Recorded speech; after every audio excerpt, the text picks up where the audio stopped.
Hello everyone, I'm Gunny and I'm talking to you today because our glorious leader obviously had another temper tantrum. The list is quite exhaustive, I'm not going to go through the entire thing, but I believe there are some fairly interesting elements in there, so let's go through the list. So first thing first, in page 1 you can see that for some reason they're banning stuff that was already prohibited, for some reason, like the Allied armament Browning M2 heavy barrel and M3 aircraft. That's literally a Browning M2 heavy machine gun. The M3 is the aircraft variant with a higher cyclic rate, and I believe a few parts swapped to make it lighter. We have then American tactical import GSG, the MP40 carbine and P. So the plasticky reproduction of the MP40 that are restricted or non-restricted. I'm not really sure why that's a big thing. However, we also see the Sturmgewehr STG-44. I think they're talking about a 22LR version. I'm not sure I've ever seen one in Canada. But more importantly, we have the GSG-16. So quite literally a 22LR disguised as an MP5-ish. Okay. We see Armalite AR-180B, which is, kind of a problem for everything that reuses the FRT. And a much, much bigger issue, we have every single BNT in existence, which means for me who has, for example, my trusty little GHM, which I've been shooting for 2.5 to 3 years, give or take. That's the gun with which I won third place in the PCCO Nationals for Steel Challenge and second place Alpha Class, I believe. That's kind of a problem, especially considering that I wanted to go to the Worlds for in Alabama next year. And I kind of bought an SPC-9 just a few weeks ago. I actually dropped it at Black Box Custom for painting just 2 days before, I believe. Great. Still on page 1, we have the Barrett Firearms 98. So in other words, that's the 98 Bravo or the Barrett MRAD now. I'm not sure why it's in there because this is a bolt action, at least as far as I know. Later on, we have the Beretta ARX 100 160 22 pistol. I'm not sure why this is on there. As far as I know at least, the ARX 180 is not available in Canada at the moment. So maybe it's preemptive, but again, ARX 160 22 and 22 pistol, it's obviously 22LR models. Now, something that is far more concerning for our Canadian manufacturer, Black Creek Labs, SRV2 Badger and Siberian. I'm not quite sure why they made the differentiation between the two, because the Badger is essentially just an SRV2 in a smaller form factor.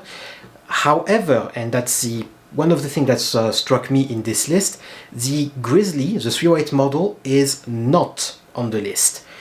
It might very well be that they're going to add more models as the days go by, because C21 has a very vague variant terms in it, and the Grizzly is really just an SRV2 upscaled. Moving on to page 3, we get more weirdness. For example, we have BS Ordnance 10 Mark III. For some reason, they have put a bunch of Sten submachine gun from World War II in this list. They actually have multiple versions of it, for some reason. We have all of the semi-automatic by Bushmasters, the ACR, BACR M17S. More concerning, we have China's service rifle type 63 and 68. The 68 was already banned because it's an AK-47 variant. However, the 63 is an SKS that takes AK-47 magazines. So, based on this and the BLC-21 variant terminology, or very vague terminology I should say, does that mean that the RCMP is going to reclassify everything as prohibited, based at least on the SKS family? There's a distinct possibility. Another weird one, Crusader arms. The Crusader 9 and the Sentinel have been banned. That being said, there is absolutely no mention of the Crocs, and more interestingly, of the crypto. I'm very surprised by that personally, because, well, the Crocs is taking regular capacity magazine, it has regular magwell and everything, even if in my opinion it's kind of a bit shitty. The crypto takes proprietary magazine, but like it has been pointed out before, it is not prohibited in Canada to modify the lower. So you can very easily remove the shapes in the magwell in order for it to take regular Stanag magazines. That's probably an omission, we shall see. Everything made by Desertec is banned. CZ, so your Brand 2 and 805s for example, they are banned. I still have one on the wall. D-Max, MA. The Type 97 is also banned, even though I have not actually seen a lot of Type 97 in shops lately. Everything made by Famae is banned, so all of the 6-hour copies, you know, all of the, what was it? They're in the 6550 family, all of that is banned. You look at FN, well, then again, we have FN Cal, which is, if I remember correctly, a version of the FNC. The FN FNAR, which, if I remember correctly, I think it's supposed to be a hunting rifle, but don't quote me on that. You have the FNFS 2000, so the Tuna is banned, even though I actually haven't seen any in Canada. The PS90 is banned. The SCAR 16, 17 and 20s are also banned, even though they were already prohibited by name, so again, I don't know what the Anton was doing.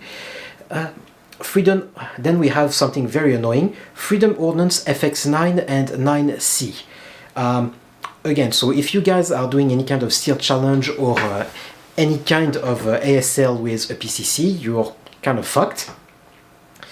Gary Gunsmith Phoenix, I don't know what it is. The Gepper's GM6 Lynx. It's a 50 BMG and it's somewhere else inside of the list. It's already banned essentially based on C21. So I'm not sure why it is on the list, but okay. Once again, we are putting other names for the GSG MP40, the Sturmgewehr, the GSG 15, if I remember correctly, that's the one that kind of looks like a SCAR, the 16 that kind of looks like a, what's the name again? Kind of looks like an MP5, but it's still a bunch of rimfires, so I don't think they really know what they're talking about, big shock. Grand Power's Tribog, they banned all of them essentially, even though I think they were not yet in Canada. HNK, all of the G36 variants are completely banned. HK243, I don't remember what it is, but they again name a bunch of variants, like for example G36KV, that's a very, very niche version that is used by the Latvia military, if I'm not mistaken.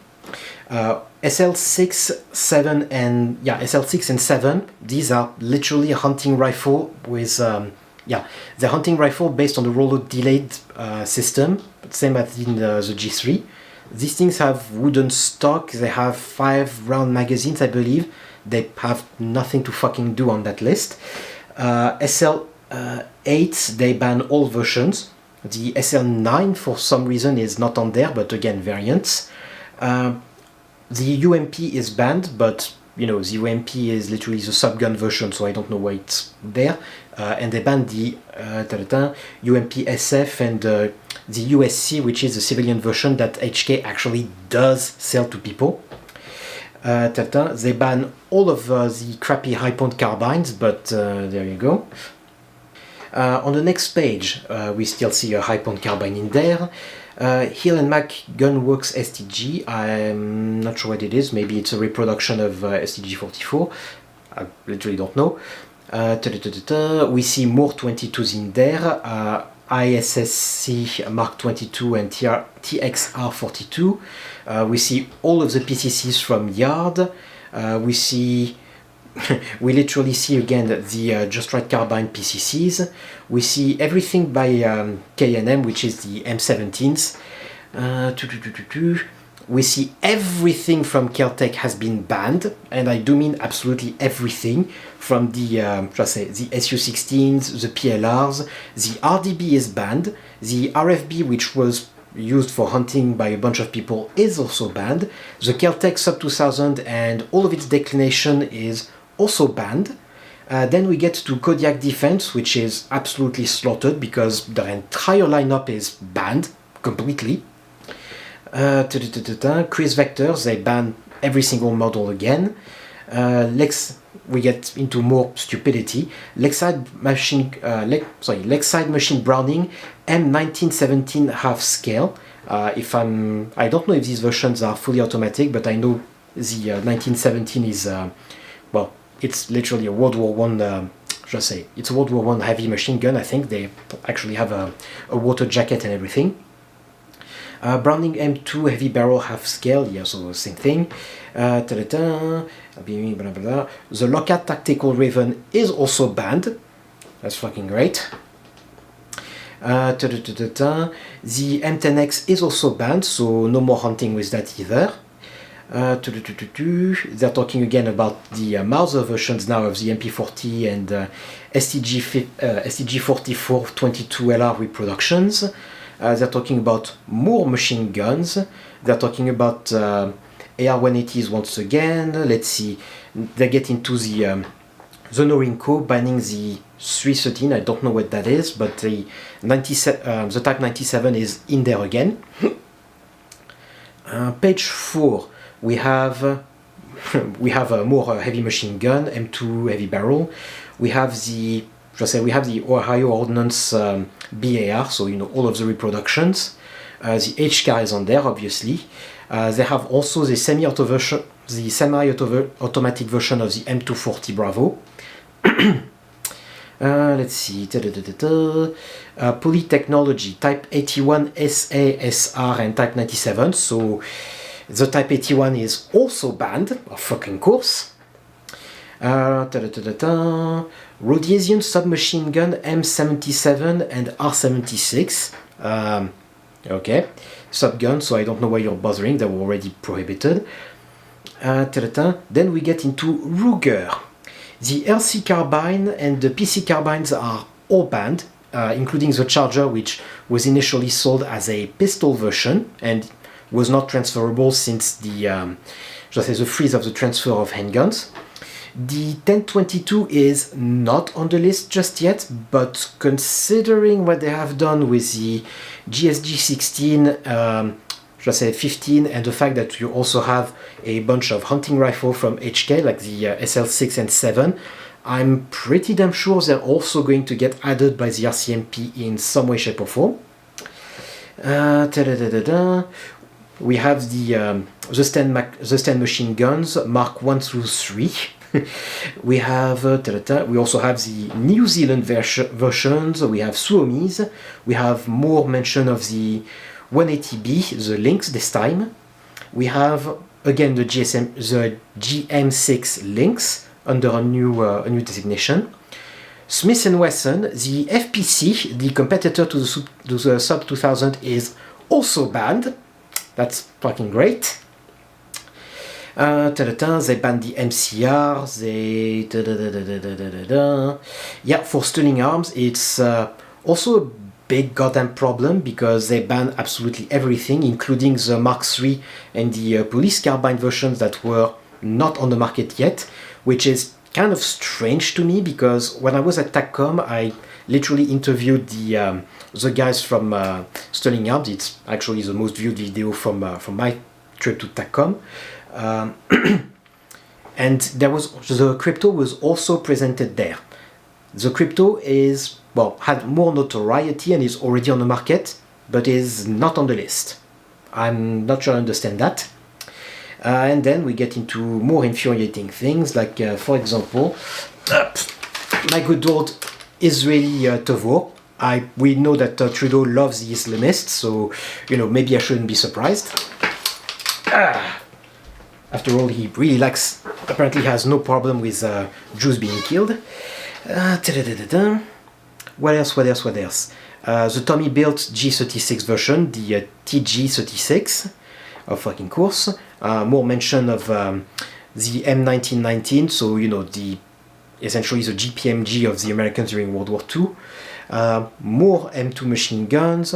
M3A1, so I'm again submachine gun, I'm not quite sure why.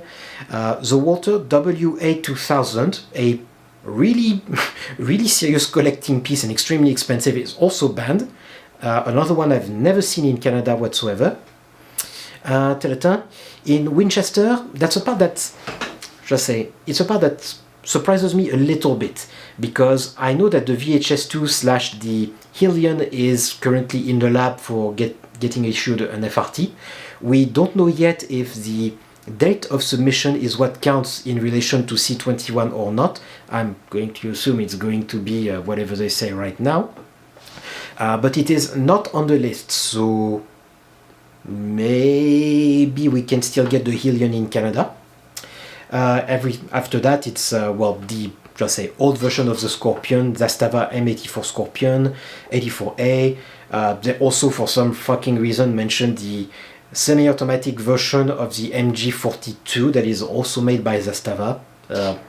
I mean, it's fucking weird. What's really going to annoy a lot of people, I think, is the Keltec, which was extremely popular, but apparently they're the only drug addicts that Trudeau doesn't like. Norinco is probably going to annoy some people, but for competition purposes, it's pretty damn clear to me that the biggest problem is BNT. For the GHM9, it's been used by police, I believe, so I'm not even going to call that an actual argument, because it's still a fucking 9mm. Don't know what you're going to be doing with that. The SPC9, which is apparently the new king in competition, which is why I bought one, that's also banned, and that's never been used in combat as far as I know, and it's not actually used in any military for actual, how's it called? Actually being issued to soldier. It's just a training carbine. That's the only reason it exists, literally. So now the question is, why exactly did they do that? Well, obviously, first, they have absolutely dreadful numbers. Even in Montreal, the most retarded place in the entire country, it's just leaning towards the Liberals instead of being a big solid red. The other reason, and that's probably considerably more nefarious, is that right now there is Bill 63 in the House that is being filibustered by the CPC, luckily. This bill they present as being an online harm prevention, I think they call it, to protect the little children. In all reality, that's a law that they need to finish turning Canada into a shithole like the UK, where you will be prosecuted or be investigated by the cops, possibly jailed for no fucking reason, just because somebody did not like whatever comment you made on the internet. That is literally the level that they have reached. So obviously this is very, very, very difficult to enact when your goons have a risk of getting buckshotted every other door. Now, the part that does surprise me is that we don't see things like, say, the 1301. These things are being marketed by Beretta as being kind of for military use, really, as a potential replacement to the M1014 or M4 Benelli, for example. It's even written on this one. It is a Benelli M4 tactical version. So I'm kind of surprised to not see them on that yet, but you can bet your fucking ass that Poly, remember, is going to push them hard before the election to also start banning these. And like I was mentioning, if the Barrett Model 98 or Barrett Model 98 that they were talking about is, like I think it is, the Barrett 98B, or the what they also call the MRAD nowadays, that means that they're starting to ban bolt-action rifles. Granted, this one is a very, very, very expensive model that probably not that many people have, though I have seen some in nature in Canada. It's already starting. Well, they're already starting to get hit. Now, the other good thing is that they have mangled the legislation and the classification so much that if the CPC actually follows up on their promises to recreate the Firearms Act, they will have, the easiest course of action will probably be to say, we get rid of all of the lists, we just rewrite the entire act, and we go from there. We do not need a lab to spend months, well, months, I'm being generous, years with a sample model to determine, oh, is it going to be applicable for sport or anything like that? No, you have that length, it gets into non-restricted, restricted, or, well, ideally, I would have no prohibited and just a special class for fully automatics, but we know that this is not the US. The Conservative Party and Poilievre are not real conservative whatsoever. They're still going to be growing the government. So what can we do at this point? Well, the appeal to the CCFR court case is actually starting on Monday, and one of the court arguments was, oh, it's not a problem that we have banned 1,500 models because there is still all of these other models available. Well, that argument is kinda gone. So the problem now is that depending on which judge we get, because it's not going to be Kane again, obviously, they might still be sensitive, shall we say, to the argument of it's for public safety. We must ban every single gun just to make it safe for Canadians. Never mind the fact that violent crime with firearms has increased more than 100%, but well, that's a problem with courts. Sad, because Harper was a fucking idiot and didn't appoint everyone when he still could. Either way, it's going to go to the Supreme Court, and this thing is, again, stacked with liberals. So for now, the best thing that we can do is, I'm afraid, just wait for the next elections. Maybe Towel Boy will grow a spine before March, although I don't see that happening because he's projected to lose his own riding. So hold fast, or do like I'm probably going to try to do and head to the US, because I'm kind of fucking done. Salut, bonsoir.